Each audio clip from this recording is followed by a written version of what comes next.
বন্ধুরা, এই দেখো আজকে আমি পকোড়া করছি। এটা হচ্ছে পকোড়া করছি।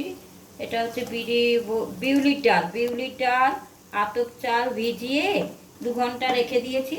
রাখার পরে তোমার পেঁয়াজ, কাঁচা লঙ্কা, কড়ি পাতা সব এর মধ্যে দিয়ে পকোড়া ভাজছি।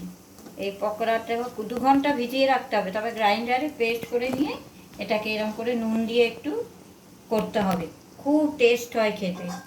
আর বাইরে অনেক বৃষ্টি, ভালো লাগছে না একদম কিছু খেতে। নিরামিষ না, আজকে মঙ্গলবার, আমরা নিরামিষ খাই। যার জন্যে কী করব না করব, সবজি সবসময় ভালো লাগে না। তাও এই যে করেছি ভেন্ডি পোস্ত করেছি, ডাল করেছি, ডাল মুসুরির ডাল। তারপরে শাক অল্পই করেছি, আমার মতো একটুখানি রেখেছি। আর সব খেয়ে নিয়েছে। এই যে ভাত, আম আম আর এই এই যে বড়াটা এখন ভাজা হয়ে গেল। এবার আমরা তুলবো বড়াটাকে। দেখো বড়াটা কেমন হয়েছে, খুব টেস্ট হয় বড়াটা।